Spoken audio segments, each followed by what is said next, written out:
Do note some fund flow data from IIF. Most portfolio flows to emerging markets. The most spot 8 billion in April.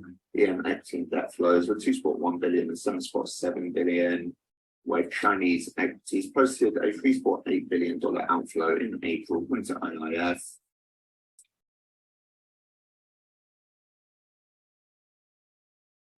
I did the floor. ECB lane slide deck has been posted, but does appear very chart heavy and without the accompanying commentaries. We want to infer too much from it, although that chart deck is available within the ECB's website. We'll be looking out for any comments from the ECB official in the meantime.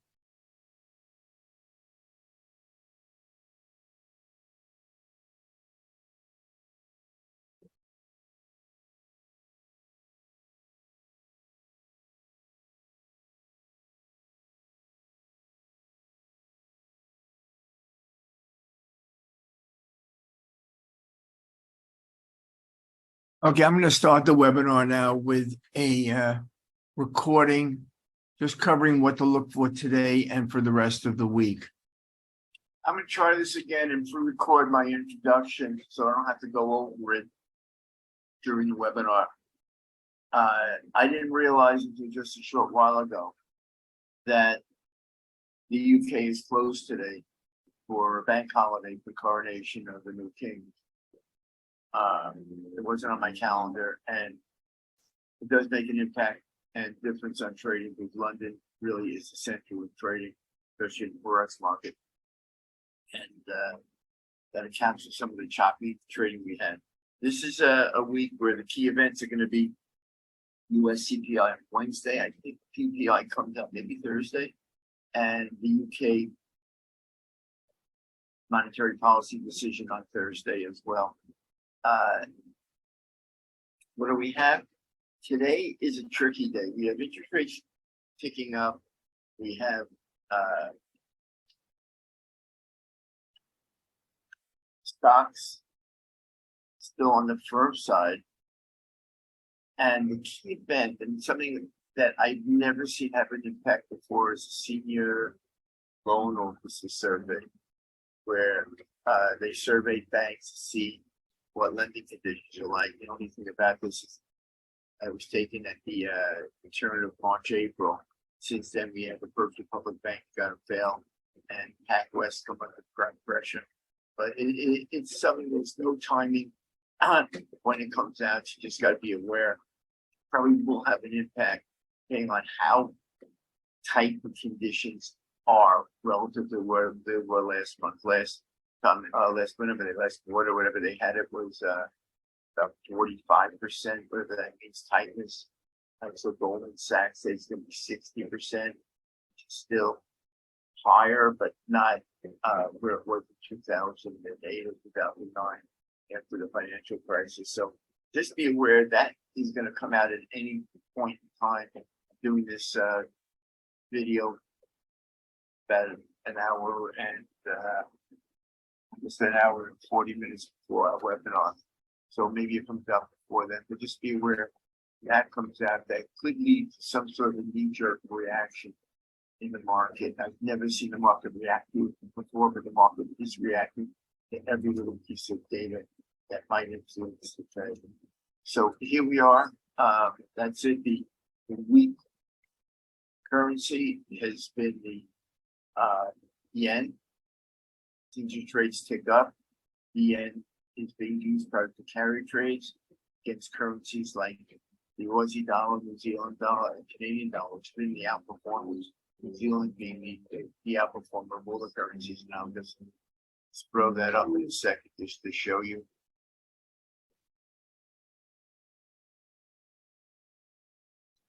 Is the New Zealand dollar, and if you look at the Aussie New Zealand, they'll tell you that although the Aussie is strong, New Zealand is stronger. So that's where we are right now. It's a thin day because of London being closed. It's a Monday ahead of key events, and after really an overload last week. And okay, so we'll discuss this as we go on during the webinar. I just want to give some introduction to what's going on, what to look forward to today. We'll look forward for the week ahead.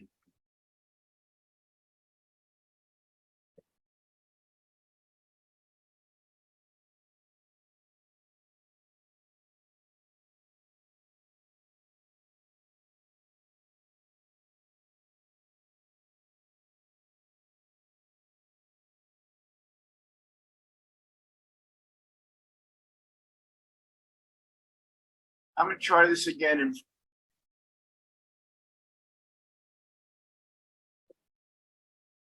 okay, I hope you can see my screen now. I'm sharing it.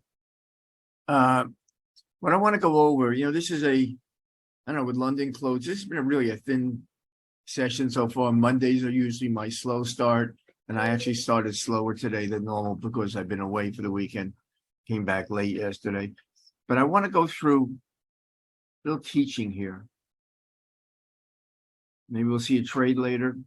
But I said I'm looking even at my forum and participation's really light today. So I think a lot of people seem to be paying heed to the bank holiday in London. But let's look at the dollar Canada, for example. And I'll go to a 15-minute chart. I just want to show you one specific thing. You'll see it in a 5-minute also.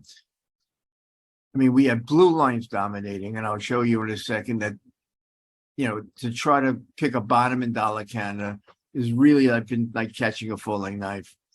But you see down here, see this large wick, and it's a relatively large wick. It's not a huge wick, but it is a large wick. We had a bunch of them over here, but none of them were really the low. But after we create a low here, and I see a relatively large wick, it tells me maybe there's some exhaustion here. Not going to pick a bottom because we had wicks here, and here. But this time, this red line seems to be holding. So then what I did is I went back and I looked at the 4-hour chart. And you can see in the 4-hour chart, there's no way to justify trying to buy a bottom here. And I'm not even trying to say buy a bottom, but looking for a potential bottom. Then I looked at a daily chart. And the daily chart, this came out right here. It's at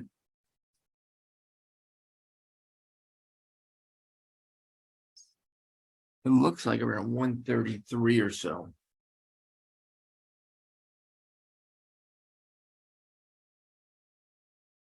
I'll give you the exact level in 1 second.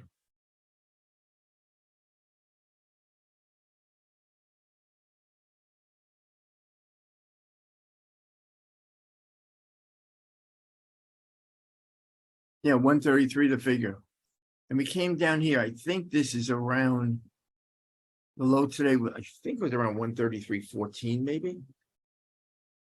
Let's get that exact here.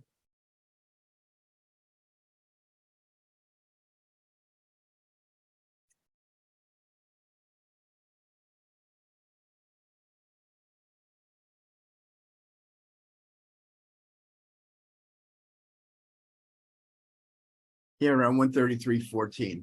So far we have a failure to take out last month's low.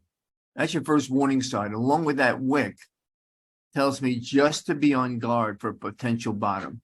So now we'll go to a 15-minute chart and let's take a look to see where the preceding line is. You can make a case that this is really the preceding line here. This is where this last leg started to the downside. But we did have a spike up here, and we're testing this preceding line right over here. This line breaks and this area breaks. Maybe we'll have a potential bottom. We're trying to form a directional indicator over here. We won't have confirmation for another half an hour or so, at least 15 minutes plus, maybe 20 minutes. But we did come back and tested this preceding line. So along with this wick and the daily, tells me maybe dollar Canada is forming a bottom. And I said, I'm not looking to buy, given how weak this currency has been, US dollar versus the Canadian dollar. But just keep in mind now, started with that wick in the 15-minute chart, so a nothing on the 4-hour chart to indicate a potential low. But now we're coming into a 15-minute chart. Maybe we get a directional indicator over here. And it was a daily chart.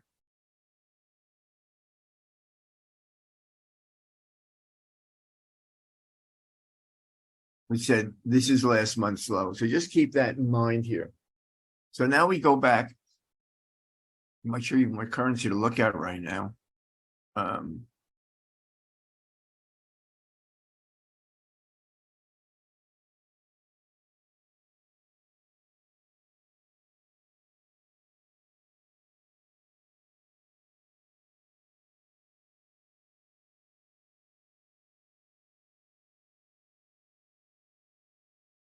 But while I look around and see if I can find something that's looking to move, because I've been looking, I like the euro dollar. Euro dollar has just been in a chop.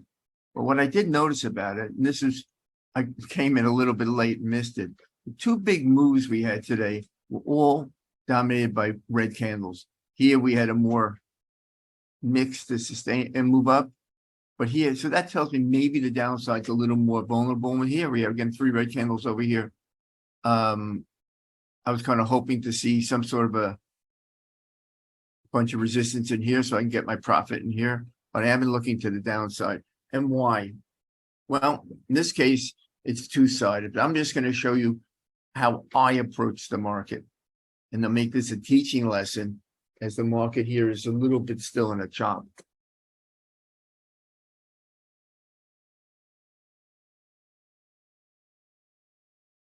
I ask myself when I walk in, what's the range so far? And what side of the market is most vulnerable? Is the high end or is the low end? If I see the high is in and I have some confirmation from Amazing Trader, maybe it's a directional indicator, maybe even in Dollar Canada, which is now looks at least like it failed against last month's low, tells me unless we take out that low of the day now, in this case, the low of the move, there can be no more stops to run, which is a big change for the way it's been trading for quite some time. And I do that in all the currencies, because then I look to see if I can get an AT pattern that tells me I can trade it. Euro dollar, for example, jury's out. I really thought they would take out this area over here and run some stops, but they couldn't do it. Downside is I think 110.13 looked safe earlier, but at this point I would have to say that the upside may be in for the day. And if that's the case, you probably could sell rallies. Similarly, if the downside stays intact, at least this is low, which is about 10 points above the downside, low for the day, then we're just going to be in some sort of sideways consolidation, which is probably what may happen. And this is not a currency, at least I'm willing to risk 1/4 or 0.5% on a trade for a quick scalp, unless I had a strong momentum going in one direction or the other.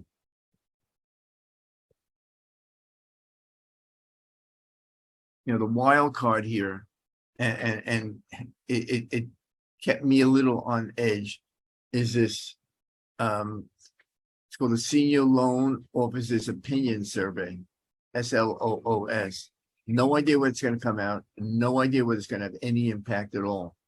Probably give you a good opportunity to trade if something comes out with it, but there's no fixed time and it could hit the market at any time. So that has me a little wary at this time. I'd be more than happy to be patient to see when that comes out, if the market overreacts.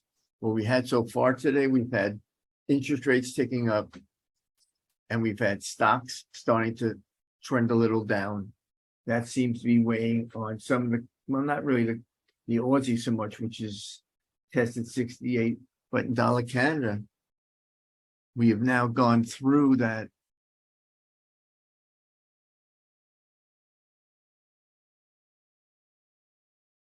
We've gone through that first set of resistance, and here is really your preceding line. And if we take out this line over here, which is around 133.45, we could say for the moment that this currency may be in fact bottomed out. And you're getting a directional indicator here. I'm not going to buy up here, but I may buy in this area over here if we come back down. This currency looks like it's running out of steam. And in fact, the dollar itself, with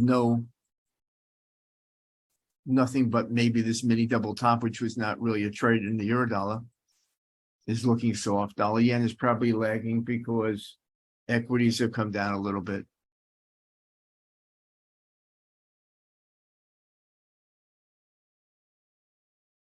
So interesting in Dollar Canada, it's something I was really wary of trying to pick a bottom in given how strong it was. But it did tell me, hey, look, don't get caught to be the last one selling this currency. So I'm going to sit here a little while, be patient. Maybe something will strike me. As I said, this market is relatively thin right now because of London's absence. And you can see the effect of London on the market. When it's closed, liquidity gets thinner and activity gets a little bit choppy.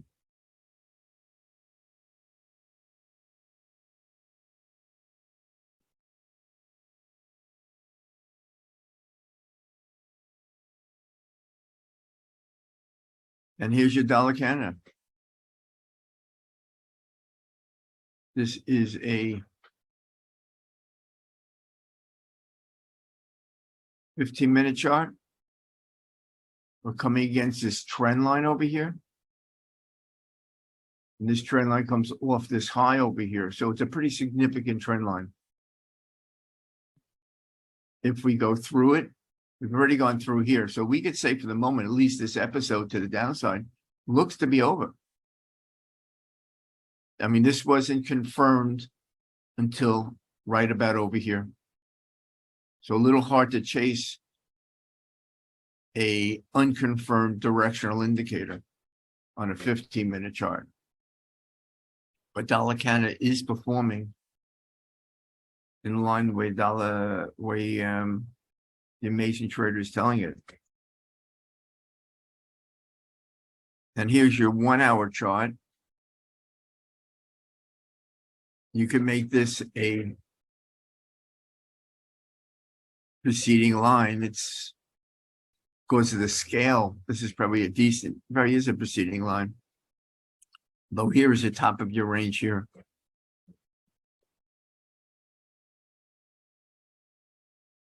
So I'd say this is your key line over here. But anyway, at a minimum, it looks like dollar Canada is run out of some steam, and where you might want to sell that rally against this line.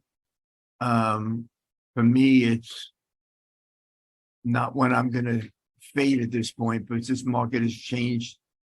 Oh,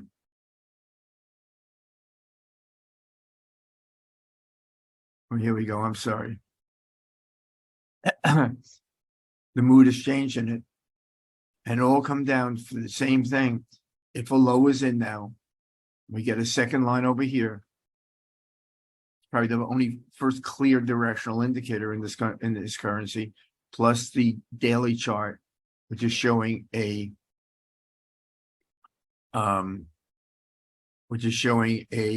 failure against last month's low. And then perhaps we do have a low in this currency. That's not when you want to be chasing. By chasing, I mean jumping in the upside, but also be aware that this episode is getting very close to being over.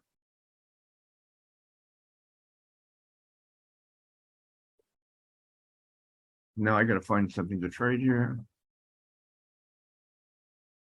Eurodollar again, what I said, you had all these red candles as I'm talking. I missed 1, 2, 3, 4, 5 red candles in a row. We've taken out this whole area here, which was really just a consolidation or a congestion. We're still in a congestion here. But it looks for the moment, the Eurodollar may have topped for the day. And if we can't get to here, then rallies are likely to fail.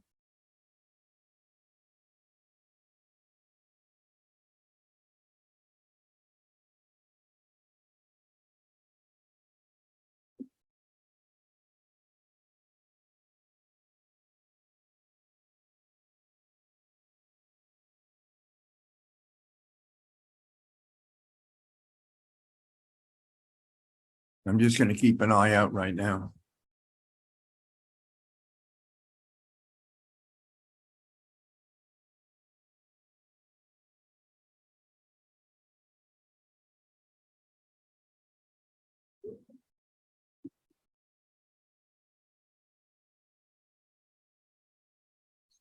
But that's how you use the amazing trader, at least in dollar Canada.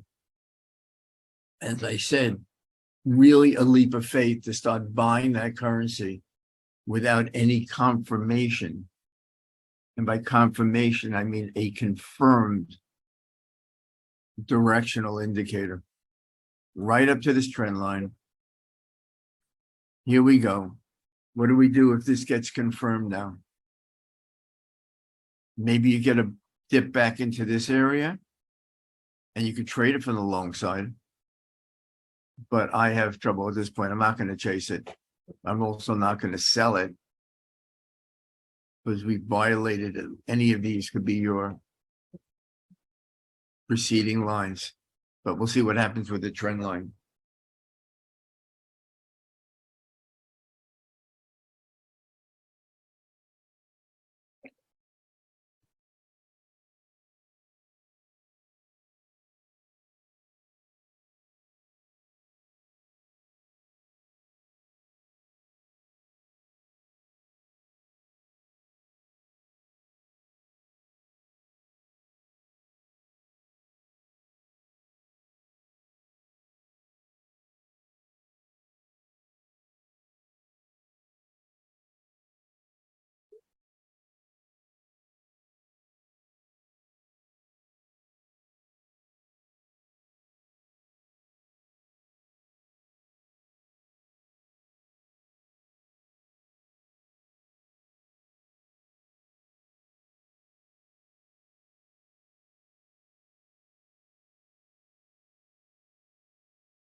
One day I'll tell you the importance of the 50 level. Almost operates like a magnet and also as an intraday bias setter, but that's for a different discussion.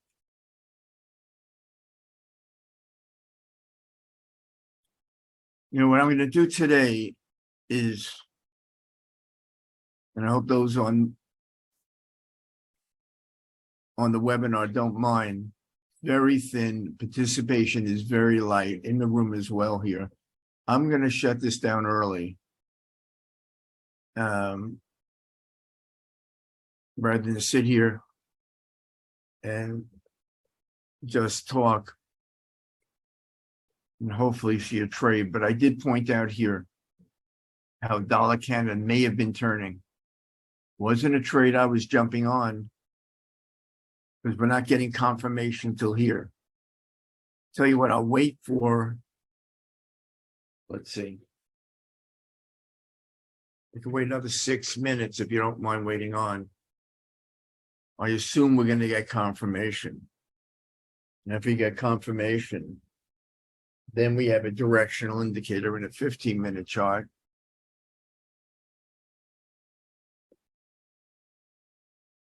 We don't have one in a 30-minute chart, nor do we have one in a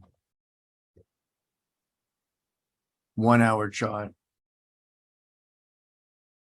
which is still not broken, even the closest line. So right now we assume this is just a correction, but with the directional indicator,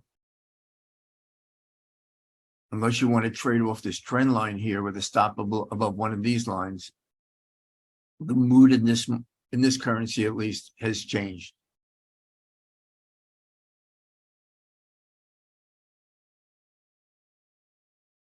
And I'm just going to sit quietly for 5 minutes to see if this confirms, and you'll see it confirm live on this chart over here. If you have any questions along the way, please post them. I'll be glad to answer them.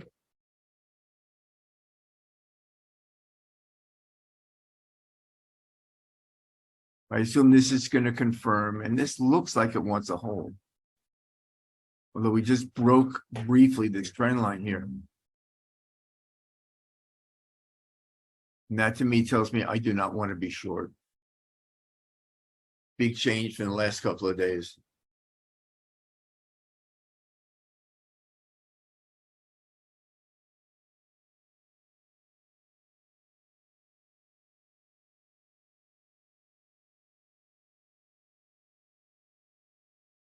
just to let listeners know that we are still here, but things are exceptionally quiet at this stage on the session. Having gone through the open, things are still marginally in the relatively yes down at 0.2%. Treasuries have stabilised this further session lows for the moment, and in the FX space, I've seen a little bit of pick up in the dollar in recent trade, but not pressing the earlier high of a 101.33. It's getting used slow, relatively light, but we are still here. Focus shortly will be turning to the top of the hour about the New York Fed survey of consumer expectations.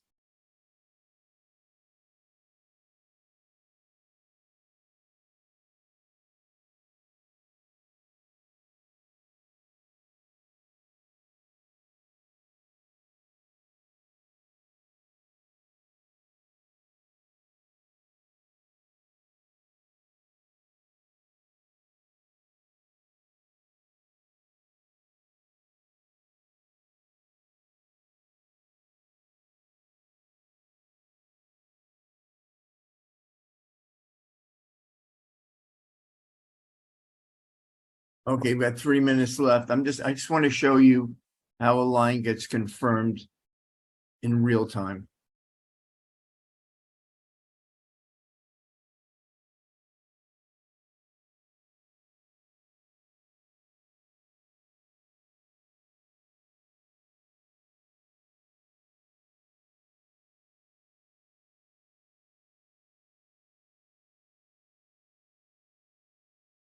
And that line, by the way, comes in at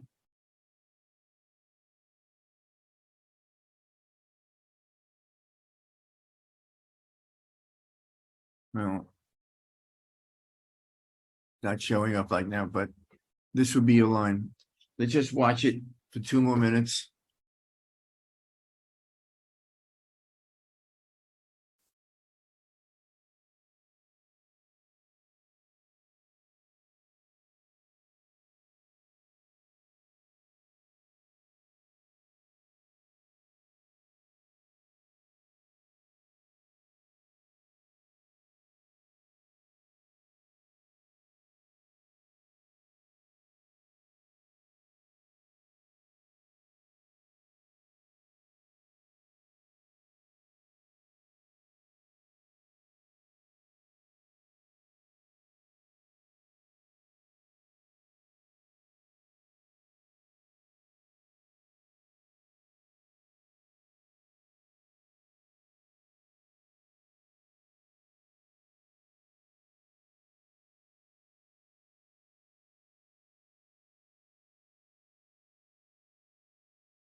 Okay.